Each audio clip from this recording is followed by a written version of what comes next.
ஹரீஷ் ரொம்ப நாளைக்கு முன்னாடியே ஹெர்பல் காம்படிஷன்ல ஃபர்ஸ்ட் பிரைஸ் ஜெயிச்சவர். சொல்லப்போனா ஹரீஷ் தயாரிக்கிற ஒரு சில மருந்துகளோட ஃபார்முலா கூட இங்க யாருக்குமே தெரியாது என கொஞ்சம் கடுப்பாகவே பதில் சொன்னாள் நதியா. அந்த ஜெயந்த் மட்டும் பெரிய வீட்டு பையனாக இல்லாமல் இருந்திருந்தால் நிச்சயம் ஒரு அறையாவது வைத்திருப்பாள்.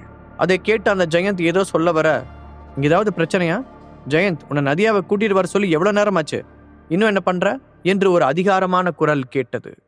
ஜெயந்த், இன்னும் என்ன பண்ற?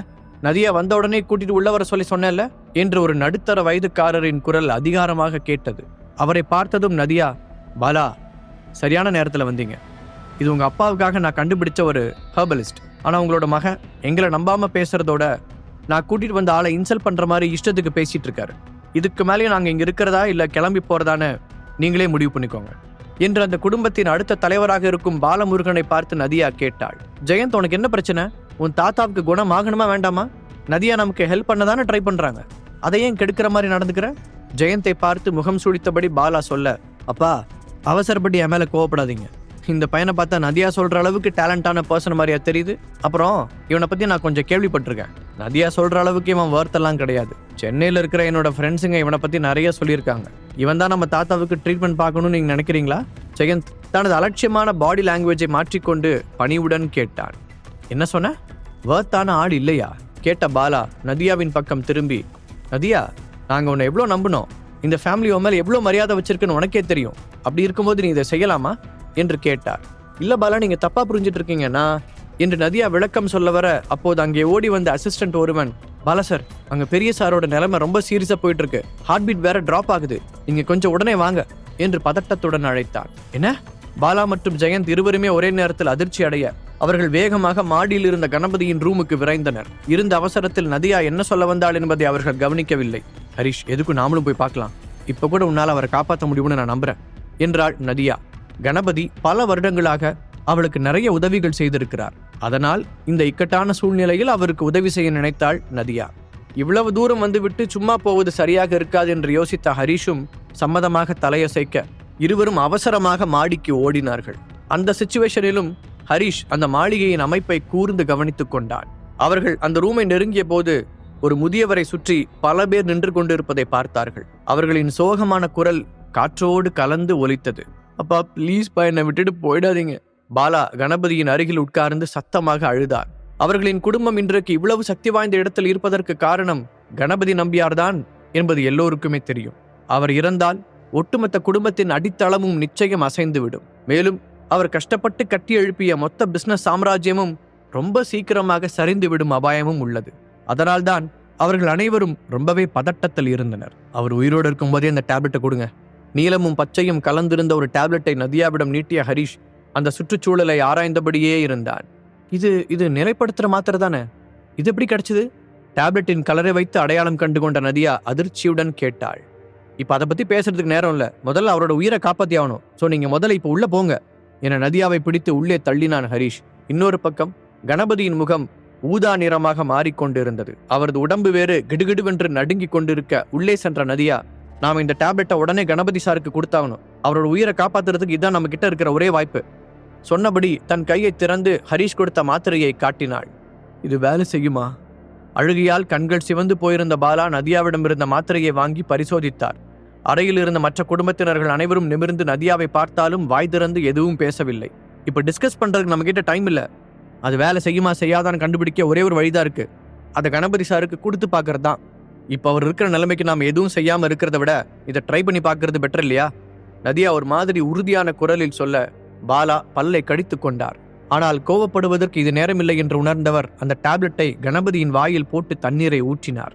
நதியாவும் தன்னுடைய கைகளை இறுக்கமாக மூடிக்கொண்டு கணபதியின் முகத்தையே பார்த்து கொண்டிருந்தாள். பொதுவாக நிலைப்படுத்தும் மாத்திரை 3 வினாடிகளுக்குள் வேலை செய்து அவர்களின் மூச்சு திணறும் நிலையை சரிப்படுத்திவிடும். ஆனால் ஹரிஷ் கொடுத்தது உண்மையான டேப்லெட் தானா என்பதை சரிபார்க்கும் வழி இல்லாததால் அவள் பொறுமையாக காத்திருப்பதை தவிர வேறு வழி இல்லை. ஆனாலும் அவளுக்கு கொஞ்சம் டென்ஷனாகத்தான் இருந்தது. இப்போது அந்த டேப்லெட் சரியாக வேலை செய்யாமல் போய் அவருடைய உயிருக்கு ஏதாவது ஆபத்து வந்துவிட்டால் கணபதியின் ஃபேமிலி என்ன மாதிரி ரியாக்ட் செய்வார்கள் என்பதை அவளால் யோசித்து கூட பார்க்க முடியவில்லை. ஆனால் நல்ல வேளையாக அந்த நிலைப்படுத்தும் மாத்திரை கணபதியின் இரத்தத்தில் கலந்தவுடன் அவர் நடுங்குவதை நிறுத்தினார். அதோடு அவருடைய தோலின் கலரும் பழைய நிலைக்கு திரும்பியது. சுமார் அரை நிமிடத்திற்கு பிறகு அவருடைய தலைக்கு பக்கத்தில் இருந்த மானிட்டர் எல்லா உறுப்புகளும் இயல்பாக இயங்க ஆரம்பித்து விட்டதை உறுதிப்படுத்தியது. அங்கிருந்த எல்லோரின் முகத்திலும் ஒரு நிம்மதி தெரிய, என்ன அதிசயம் நதியா, நிஜமாவே இது ஒரு மிராக்கிள் தான். இந்த நேரத்தில் நீங்க செஞ்சிருக்கிறது உண்மையிலேயே ரொம்ப பெரிய உதவி.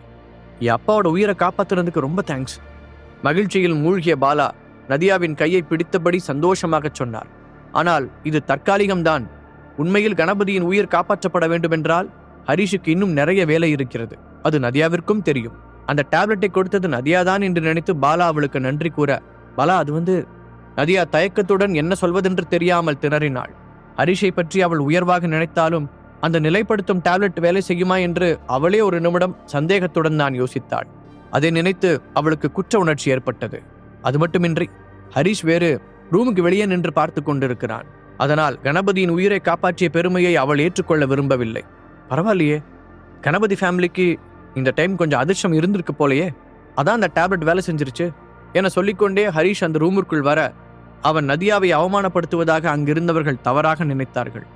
இந்த வார்த்தைகள் கணபதி குடும்பத்தின் கோபத்தை தூண்டியது. ஜெயந்த் அவ்வளவு நேரம் ஹரிஷை இன்சல்ட் செய்ததன் காரணமாகத்தான் அவன் அப்படி பேசுகிறான் என்று அவர்களுக்கு தெரியவில்லை. இந்த யூஸ்லெஸ் ஃபெல்லோ இங்க என்ன பண்றான்? நான் தான் அவனை அப்பவே வெளியே போக சொன்னேன்ல, அதுவும் இல்லாம உன்னை இந்த ரூம்ல யார் அலோவ் பண்ணா என கோபமாக கத்திக்கொண்டே ஜெயந்த் அவன் பக்கத்தில் போக, சடனாக ஹரிஷ் அவனுடைய மார்பில் கை வைத்து தடுக்க அவன் அப்படியே பின்னால் சரிந்தான். நீ பேசுறது உண்மையிலேயே ரொம்ப இரிட்டேஷனா இருக்குன்னு உனக்கு புரியுதா? இன்னொரு தடவை என் முன்னாடி இப்படி பேசின, ஹரிஷ் கீழே கிடந்த ஜெயந்தை பார்த்து எச்சரிப்பது போல சொல்ல என்பதற்கு மேல் பேச முடியாமல் தவித்தான் ஜெயந்த். சில வினாடிகளில் நடந்து முடிந்திருந்த அந்த நிகழ்வை அதிர்ச்சியுடன் எல்லோரும் பார்த்து கொண்டிருந்தனர். ஆனால் ஹரிஷை எதிர்த்து சண்டை போடும் தைரியம் அவர்கள் யாருக்கும் இல்லை. அவன் லேசாக கை வைத்து தடுத்ததற்கே ஜெயந்த் தடுமாறி கீழே விழுந்ததை அவர்கள் பார்த்து கொண்டுதான் இருந்தனர். முதல்ல அவன் யாரு நதியா? எங்களோட பிரச்சனை பண்றதுக்காக தான் இவனை இங்க கூட்டிட்டு வந்தியா? பாலா ஒரு தீவிரமான முகத்துடன் கேட்டார். பல வருடங்களாக அவர்கள் குடும்பத்தின் மீது கை வைக்கும் துணிச்சல் யாருக்கும் வந்ததில்லை. முதல் முறையாக ஹரிஷ் அதை செய்திருக்கிறான். அதுவும் அவர் கண் முன்னாலேயே அவருடைய சொந்த மகனையே அடித்திருக்கிறான். நதியாவின் மேல் இருந்த மரியாதையால் பாலா முடிந்தவரை தன்னுடைய கோபத்தை கண்ட்ரோல் செய்து கொண்டு நின்றார். பாலா, என்ன விஷயம்னே புரியாம நீங்க பேசிட்டு இருக்கீங்க. இப்போ உங்க அப்பாவுக்கு கொடுத்த டேப்லெட்டை என்கிட்ட கொடுத்ததே ஹரிஷ் தான், அதை முதல்ல தெரிஞ்சுக்கோங்க நதியா சொல்ல, அந்த இடமே ஒரு செகண்ட் பின் டிராப் சைலண்ட் மோடிற்கு சென்றது. என்ன, நிஜமாவே இவன் அந்த டேப்லெட்டை கொடுத்தானா? அதுவும் இவ்வளோ சீக்கிரத்தில் வேலை செஞ்சிருக்கனா? அது உண்மையிலேயே ரொம்ப குவாலிட்டியான டேப்லெட்டாக தான் இருக்கணும். அப்படின்னா இவன் கண்டிப்பா பெரிய ஆளு தான் என்று அவர்கள் தங்களுக்குள் பேசிக்கொள்ள, எக்ஸாக்ட்லி அதுக்காக தான் ஹரிஷ் எங்க கூட்டிட்டு வந்தேன். இந்த ஹெர்பல் மெடிசனை பொறுத்த வரைக்கும் நான் முன்னாடியே சொன்ன மாதிரி அவன் உண்மையிலேயே என்னை விட ரொம்ப டேலண்டான ஒரு ஆள் தான். உங்க அப்பாவுக்கான ஆயுள் நீட்டிப்பு டேப்லெட்டை இப்போதைக்கு அவனால மட்டும்தான் தயாரிக்க முடியும்.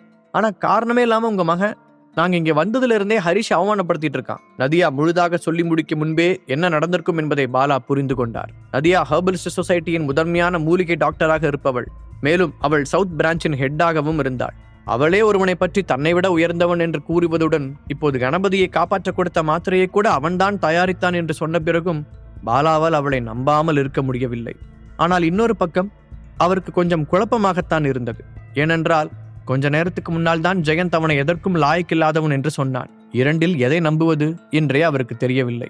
என்ன நடந்துச்சுன்னு உங்க கண்ணால பார்த்ததுக்கு அப்புறமும் உங்களால நம்ப முடியலையா பாலா? இப்போ உங்க அப்பாவுக்கு கொடுத்துருக்கிறது நிலைப்படுத்துற டேப்லெட் மட்டும்தான். இப்போதைக்கு அது அவரோட உயிரை ஸ்டேபிளா வச்சுக்க உதவும். பட் அது நிரந்தரமான தீர்வு கிடையாது. உண்மையிலேயே அவருக்கு தேவையானது ஆயுள் நீட்டிப்பு டேப்லெட் தான். அதை ஹரிஷால செய்ய முடியும்னு நான் உறுதியா சொல்றேன். நதியா இந்த முறை ஸ்ட்ராங்காக பேசினாள். நிலைப்படுத்தும் மாத்திரையை தயாரிக்க முடிந்த அவனால் நிச்சயம் ஆயுள் நீட்டிப்பு டேப்லெட்டையும் செய்ய முடியும் என்று அவளுக்கு உறுதியாக தோன்றியது. இல்ல, என்னால் இதை நம்ப முடியல, ஜெயந்த் தனக்குள் நினைத்து கொண்டான். அவன் அப்போதுதான் கீழே இருந்து தட்டு தடுமாறி எழுந்து நின்றான். ஆனால் எதையும் நியாயமாக யோசித்து தீர்மானிக்கும் பாலா அமைதியாக ஹரிஷை கொஞ்ச நேரம் உற்று பார்த்தார். அதற்குள், உனக்கு என்ன திமிர் இருந்தா எங்க வீட்டுக்கே வந்து என்னோட ரிலேட்டிவ்ஸ் முன்னாடியே என் மேல கை வச்சிருப்ப என அலறிய ஜெயந்த் தன் முன்னால் நின்றிருந்த ஹரிஷை அடிக்க பாய்ந்தான். அப்போது சடனாக அவனுடைய கையை யாரோ பிடிக்க ஜெயந்த் அதிர்ச்சியுடன் திரும்பி பார்த்தான். அங்கே கோபமாக நின்று கொண்டிருந்த பாலா, நீ ஒரு முட்டாள்னு தெரியும், ஆனா இவ்வளோ முட்டாளா இருப்பான்னு நான் எதிர்பார்க்கல என்று அவனுடைய கையை தள்ளிவிட்டவர் ஹரிஷின் முன் வந்து நின்றார். சாரி தம்பி, என் மகன் உங்ககிட்ட நடந்துகிட்ட விதத்துக்கு நான் மன்னிப்பு கேட்டுக்கிறேன். அவனுக்கு ரொம்ப செல்லம் கொடுத்து கெடுத்தது என்னோட தப்பு தான். உன்னோட அருமை என்னன்னு தெரியாம அவன் இப்படி நடந்துகிட்டு இருக்கான். நீங்க அதெல்லாம் மனசுல வச்சுக்காம எங்க அப்பாவுக்கான ஆயுள் நீட்டிப்பு டேப்லெட்டை தயாரிச்சு தரணும் என்று கேட்டார். உங்களோட மன்னிப்பை நான் எதுக்காக அக்செப்ட் பண்ணிக்கணும்? ஹரிஷ் பாலாவின் கண்ணை உற்று பார்த்தபடி கேட்டான். அந்த குடும்பத்திலேயே பாலா ரொம்ப புத்திசாலி என்பதை ஹரிஷ் ஏற்றுக்கொள்ளத்தான் வேண்டியிருந்தது. இல்லாவிட்டால் அவருடைய மகனை தள்ளிவிட்ட பிறகும் இந்த அளவிற்கு பொறுமையாக நடந்து கொள்ள மாட்டார். ஆனால் அந்த குடும்பத்தில் இருந்த மற்ற உறுப்பினர்கள் ஹரிஷ் பாலாவை அலட்சியப்படுத்தியதை பார்த்து திகைப்படைந்தனர். ஏனென்றால் கணபதிக்கு அடுத்ததாக அந்த குடும்பத்தின் தலைவராக ஆகும் இடத்தில் பாலாதான் இருந்தார். ஒரு விரலசைவில் எல்லாவற்றையும் நடத்தி காட்டும் சக்தி அவருக்கு இருந்தது.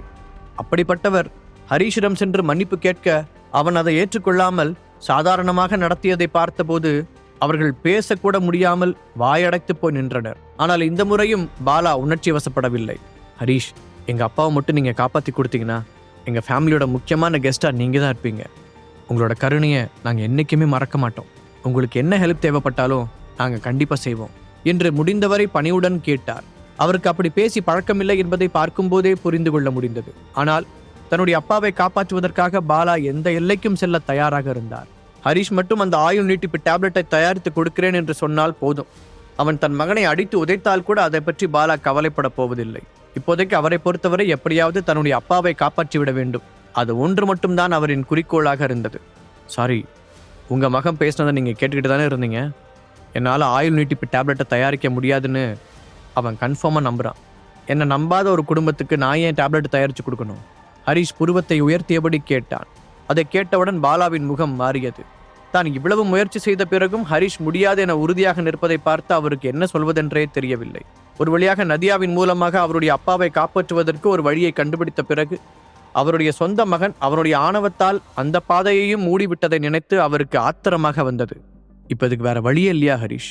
ப்ளீஸ் இன்னொரு தடவை யோசிச்சு சொல்லுங்க. கிட்டத்தட்ட கெஞ்சும் நிலைக்கு வந்திருந்தார் பாலா. நான் சம்மதிக்கணும்னா அதுக்கு ஒரே ஒரு வழிதான் இருக்கு. ஹரிஷ் சொல்ல அங்கிருந்த எல்லோருடைய பார்வையும் எதிர்பார்ப்புடன் அவன் மீது பதிந்தது.